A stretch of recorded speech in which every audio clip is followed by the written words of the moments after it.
दोस्तों नमस्कार। मैं आज एक अगले टॉपिक के साथ स्टार्ट करता हूं क्लास को जिसमें हम पीछे हमने पढ़ लिया था Rutherford model. That model was finished study and today we will discuss about the Bohr's quantization condition and after then the Bohr's atomic model. तो बोर्स एटॉमिक मॉडल को पढ़ने से पहले यह ज़रूरी है कि हम देखें कि इसका जो क्वांटाइजेशन कंडीशन होता है वो क्या होता है। तो हम स्टार्ट करते हैं Bohr's quantization condition of angular momentum. Clear? इसके पहले थोड़ी बात और बता दें, डी वेव के बारे में बता दें और डी ब्रॉगली वेवलेंथ के बारे में बता दें। ठीक है ना? जितने भी मैटर पार्टिकल हैं जो मोशन करते हैं during motion that associated with the wave, वो एक वेव के फॉर्मेट में, एक वेव के फॉर्म में क्या करते हैं, मोशन करते हैं। और जब एक वेव के फॉर्म में मोशन करते हैं तो उनका क्या होता है, उनका अपना वेवलेंथ होता है। ठीक है ना? और उनका जो अपना वेवलेंथ होता है, अगर हम उस वेवलेंथ की बात करें तो that is equal to h upon p. वो क्या होता है, h upon p, where h is the Planck constant and p is the linear momentum. फिर इसको मैं लिखता हूं कि lambda is equal to H divide by M v, where m is the mass of the particle and v is the velocity of the particle. That's why lambda is equal to h upon M we and this is known as the de Broglie wavelength. Correct? इतनी बात हमने इसलिए discuss कर लिया क्योंकि अभी मुझे इसकी रिक्वायरमेंट है थोड़ी देर बाद। ठीक है ना? तो आइए अब हम बात करते हैं, ये कंसीडर करते हैं कि एक न्यूक्लियस है। मैंने कंसीडर कर लिया कि suppose that this is a nucleus and electrons are revolving in the orbit around the nucleus. Correct? इसके अराउंड में क्या होता है, इलेक्ट्रॉन रिवॉल्व करते हैं इन डिफरेंट ऑर्बिट्स। तो देखिए, अगर मैं कह दूं कि उनका जो ऑर्बिट है, इलेक्ट्रॉन कैसे रिवॉल्व करता होगा, इलेक्ट्रॉन इस ऑर्बिट में रिवॉल्व करता होगा, या फिर कह दिया जाए इलेक्ट्रॉन इस ऑर्बिट में रिवॉल्व करता होगा, या फिर कह दिया जाए कि इलेक्ट्रॉन इस ऑर्बिट में रिवॉल्व करता होगा। हमने ऐसा मान लिया है कि ये जो है उनके एक फिक्स ऑर्बिट है, इलेक्ट्रॉन इन ऑर्बिट्स में रिवॉल्व कर सकता है, या तो फर्स्ट में कर सकता है, या तो सेकंड में कर सकता है, या तो फिर वो थर्ड में क्या कर सकता है, रिवॉल्व कर सकता है। ठीक है ना? तो इसमें इलेक्ट्रॉन रिवॉल्व करता है। मैंने ऐसा मान लिया है कि जिस भी ऑर्बिट में इलेक्ट्रॉन रिवॉल्व करेगा उसकी रेडियस कितनी हो जाएगी, आर हो जाएगी। वो बाद की बात है, रेडियस कितनी होगी। तो देखिए, अब हमने कह दिया कि electrons are revolving in the fixed orbit of radius r and with velocity v। Correct? Also we know that matter particles associated with the wave according to de Broglie hypothesis. Clear? तो जितने भी matter wave हो, जितने भी matter particles होते हैं, electron भी क्या है, एक मैटर पार्टिकल्स है, इसका अपना मास है। तो जब ये मूव करता है तो इसमें क्या होता है, वेव होती है। वेव कैसी हो सकती है, या तो एक ऑर्बिट में एक ही वेव हो सकती है, यानी वेव इतनी हो सकती है कि जिसका वेवलेंथ सिर्फ लैम्डा हो, या तो वो वेव इस तरह से हो सकती है कि उसका जो टोटल डिस्टेंस कवर करेगी वो 2 लैम्डा हो। अगर ऑर्बिट को और बड़ा कर दिया जाए तो 3 टाइम्स ऑफ द लैम्डा हो जाएगी, 4 और बड़ा कर दिया जाए तो 4 टाइम्स ऑफ द लैम्डा हो जाएगी। लाइकवाइज इस तरह से क्या होता है, इसका जो वेवलेंथ है वो n के मल्टीपल के फॉर्म में एग्जिस्ट होता है। ठीक है? तो देखिए जरा मैं एक डायग्राम इसमें खींच करके देखता हूँ, डायग्राम एक बना करके देखता हूँ। हमने कह दिया जो सबसे छोटा ऑर्बिट है, अगर हम उसमें कंसिडर कर लें कि जो इलेक्ट्रॉन वेव के फॉर्म में कैसा होगा, तो मैंने कह दिया कि वो वेव के फॉर्म में कैसा हो सकता है, वो ऐसा हो सकता है। इस ऑर्बिट के लिए सिर्फ ऐसा बनेगा। ठीक है ना? फिर हमने कह दिया कि जो दूसरा वाला है इसमें कैसा हो सकता है, हमने कहा कि इसमें कुछ ऐसा हो सकता है, कुछ ऐसा हो सकता है। हमने कह दिया कि यहाँ भी वेव, यहाँ से यहाँ तक एक वेव हो जाएगी, यहाँ से यहाँ तक दूसरी वेव हो जाएगी।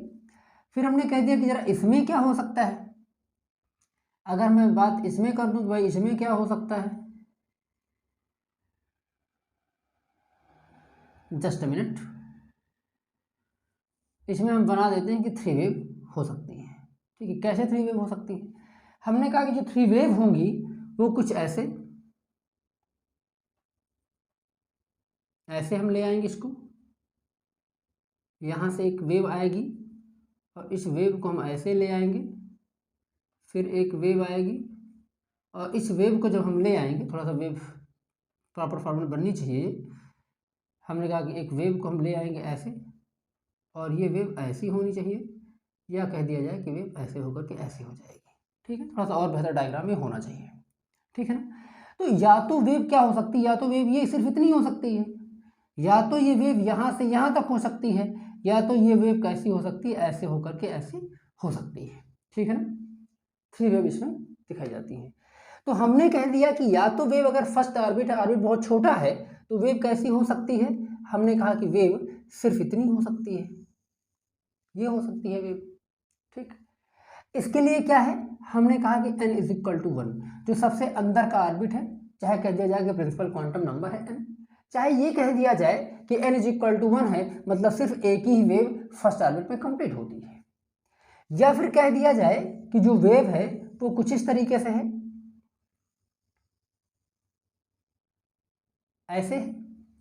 ठीक, एक वेव यहाँ से स्टार्ट होके यहाँ तक जाती है और दूसरी वेव स्टार्ट होकर कहाँ तक जाएगी, यहाँ तक जाएगी। हमने कह दिया कि ये है, तो एक वेव यहाँ से यहाँ तक हो जाएगी और दूसरी वेव यहाँ से यहाँ तक हो जाएगी, आगे की कोई रिक्वायरमेंट नहीं है। यहाँ हमने कह दिया कि n इज इक्वल टू कितना है, 2 है। ठीक है, हमने थर्ड वेव की बात किया, थर्ड ऑर्बिट की बात किया कि थर्ड में किस तरह से वेव हो सकती है। हमने कहा कि जो थर्ड में होने वाली वेव है वो कुछ इस तरह से हो सकती है। देखिए, कुछ ऐसा होकर के पहली वेव कंप्लीट हो जाएगी, देन आफ्टर दूसरी वेव कंप्लीट हो जाएगी और देन आफ्टर तीसरी वेव कंप्लीट हो जाएगी। हमने कहा ये वेव कंप्लीट कर दिया। तो बेटा यहाँ से यहाँ तक एक वेव हो जाएगी, यहाँ से यहाँ तक दूसरी वेव हो जाएगी और यहाँ से यहाँ तक क्या हो जाएगी, तीसरी वेव हो जाएगी। इसके लिए क्या हो जाएगा, n इज इक्वल टू 3 हो जाएगा। ये 4 भी हो सकता है, ऑर्बिट को और बड़ा कर दीजिए 4 हो जाएगा, ये ऑर्बिट को और बड़ा कर दीजिए 5 हो जाएगा, या मैं ऐसा कह सकता हूँ कि n टाइम्स हो जाएगा, मैं ऐसा कह सकता हूँ। अब सोचिए, अगर मैं मान लूँ कि कोई एक इलेक्ट्रॉन है जो फर्स्ट ऑर्बिट में रिवॉल्व करता है, तो कितना डिस्टेंस ट्रेवल करेगा, वो डिस्टेंस ट्रेवल करेगा 2 पाई आर, जो इसकी रेडियस होगी। रेडियस अगर r है तो 2 pi R, and that is equal to lambda, lambda के बराबर हो जाएगी। हमने कहा जो सेकंड ऑर्बिट है जिसका रेडियस, फिर हमने कह दिया कि r इसका भी हो सकता है, दूसरा r होगा, मतलब r होगा, r डैश होगा, इसमें कितना होगा, 2 वेव कंप्लीट होंगी क्योंकि ये बड़ा था। तो इस तरह से अगर करते हुए मैं इसको रखूं तो मैं ऐसा कह सकता हूं कि डिस्टेंस में एक दूसरा डायग्राम और ड्रॉ करता हूं। Suppose that this is the standard diagram in which this is the nucleus, this is the centre and this is the radius, and electron is revolving with velocity v of mass m, ये इसमें revolve करता है। ठीक है, तो इसमें अगर मैं ड्रॉ करके देखूं, देखिए वेव कैसे ड्रॉ होगी। यहाँ पे वेव हमने ड्रॉ कर लिया कुछ इस तरीके से कि भाई वेव है, तो हमने कहा वेव होगी, तो वेव ठीक है ऐसे हो जाएगी। ये हमने कहा कि वेव को कंप्लीट करना है, तो ये वेव कैसी हो जाएगी, इस तरह से, ये एक वेव ये बन जाएगी वेव। करेक्ट, ये आपको क्या मिल जाता है, एक वेव बन जाती है। ठीक है ना, इस तरह का एक जो है आपके पास डायग्राम आ जाता है। हमने कहा अगर इसका रेडियस r है तो इलेक्ट्रॉन एक बार रिवॉल्व करने में कितना डिस्टेंस ट्रेवल करेगा, that is equal to perimeter two r, that is equal to circumference of the circular orbit, is equal to कितना हो सकता है, या तो इसमें 1 लेमडा हो सकता है, यहाँ से यहाँ तक एक वेव यहाँ से यहाँ तक हो जाएगी, या तो 2 लेमडा हो सकता है, या तो 3 लेमडा हो सकता है, या तो फिर l लेमडा हो सकता है। तो in standard form we can say that कि 2 pi r is equal to l lambda. हम इसको ऐसा लिख सकते हैं कि 2 pi r is equal to कितना हो सकता है, l lambda, where n is equal to 1, r2, r3, r4 and so on. ये 1 से लेकर के n तक कुछ भी हो सकता है, n की वैल्यू 1 2 3 4 5 एंड सो ऑन कुछ भी हो सकती है।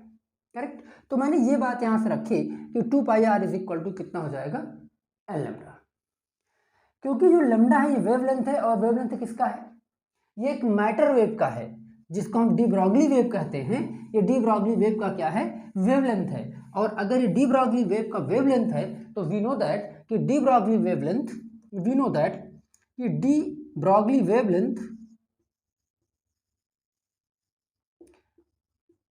D Broglie wavelength lambda is equal to H divide by P, या कह दिया जाए H divide by M V. Correct.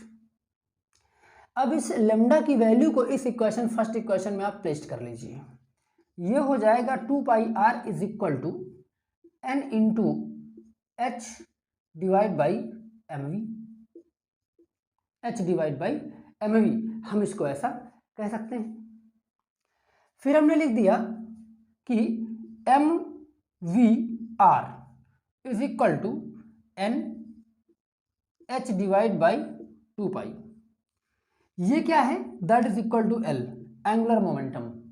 Angular momentum m v r is equal to angular momentum, that is n h divide by 2 pi.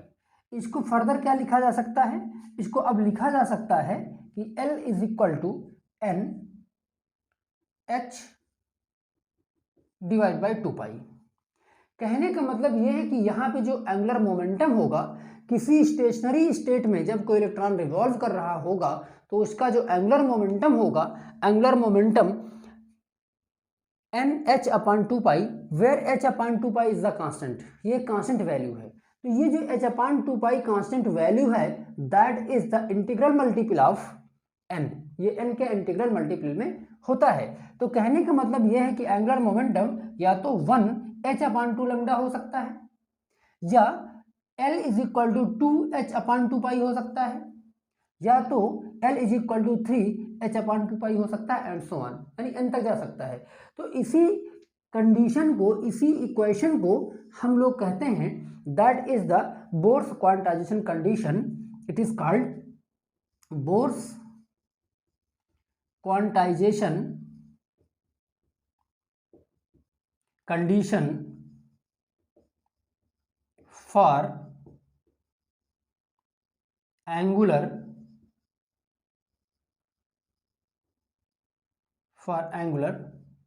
Momentum. इतनी बात हम इसमें कह सकते हैं कि ये क्या है, एंगुलर मोमेंटम इसका होता है। अब एक दूसरी बात हम कहते हैं, यहाँ से एक चीज़ और निकल करके आती है कि जो इलेक्ट्रॉन हैं वो सिर्फ ऐसे स्टेशनरी एनर्जी के ऑर्बिट में रिवॉल्व कर सकते हैं या करते हैं जिनका एंगुलर मोमेंटम एच अपॉन 2 पाई के मल्टीपल इंटीजर के फॉर्म में होता है। ठीक है, उन्हीं स्टेशनरी स्टेट में क्या करते हैं, ये रिवॉल्व करते हैं। कहने का मतलब ये होता है कि एक इलेक्ट्रॉन जब किसी ऑर्बिट में रिवॉल्व करता है तो क्या होता है, उसका एक पर्टिकुलर वेव होती है। अगर उसकी एक पर्टिकुलर वेव होती है, यानी उसकी क्या है, एक अगर पर्टिकुलर उसकी वेव है, तो वेव का क्या होगा, उसका अपना वेवलेंथ होगा, फिक्स होगा। अगर वेवलेंथ उसका फिक्स है तो क्योंकि गिवन वेव है तो फ्रीक्वेंसी भी फिक्स होगी। अगर फ्रीक्वेंसी है तो फिर उसकी क्या होगी, उसकी एनर्जी भी फिक्स होगी। तो इट मीन्स कि when an electron is revolving in a circular orbit, it's energy remains constant.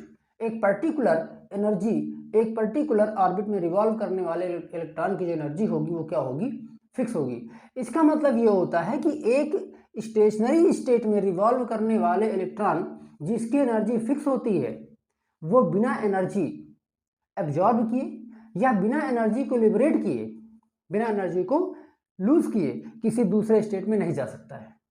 ठीक है ना।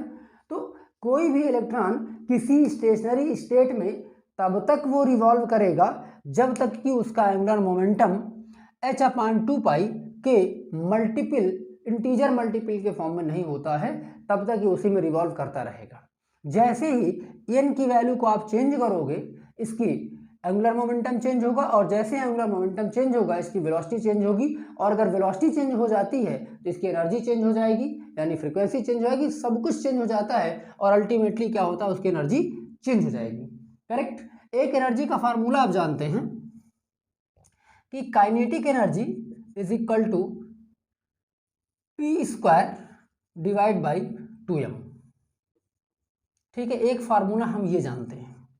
ठीक है, तो जैसे ही एंगुलर मोमेंटम उसका चेंज होगा, एंगुलर मोमेंटम चेंज होगा, वेलोसिटी चेंज होगी, वेलोसिटी चेंज होगी, लीनियर मोमेंटम चेंज हो जाएगा, और लीनियर मोमेंटम जब चेंज हो जाएगा तो काइनेटिक एनर्जी उसकी क्या हो जाएगी, चेंज हो जाएगी। तो जब तक किसी एक स्टेशनरी स्टेट में एक इलेक्ट्रॉन रिवॉल्व करता है उसकी एनर्जी फिक्स होती है और उसका एंगुलर मोमेंटम जो होता है L is equal to H into H upon 2 pi होता है। This is called Bohr's quantization condition for angular momentum. Clear? तो इतनी बात हमको इसके एंगुलर मोमेंटम कंडीशन में जानना होता है। This is the complete explanation of the angular momentum, condition of angular momentum. इस बात का भी हम विशेष ध्यान रखेंगे कि यहाँ पे जो ये क्वेश्चन होगा, क्वेश्चन लगाने के लिए हम इस फार्मूले का भी यूज करेंगे, इस फार्मूले का यूज भी करेंगे, और भी अगर कोई फार्मूला आता है तो उसका भी यूज करेंगे, लेकिन ये दोनों फार्मूले क्या होते हैं, ये फ्रिक्वेंटली यूज होते हैं इसके क्वेश्चंस को करने में। क्लियर? तो ये टॉपिक यहीं पे ओवर हो जाता है क्वांटाइजेशन कंडीशन। अगले वीडियो में हम लोग बात करेंगे बोर्स एटॉमिक मॉडल की और उसका भी कंप्लीट एक्सप्लेनेशन करेंगे, कंप्लीटली देखेंगे कि कौन सी वैल्यू किधर से आती है और उसको हम किस तरह से डिराइव कर सकते हैं, उसका क्या मीनिंग है, क्या सिग्निफिकेंस होता है, एंड देन उसके बाद न्यूमेरिकल्स की बात करेंगे। क्लियर? नाउ ये टॉपिक ओवर होता है। Thank you for watching the video.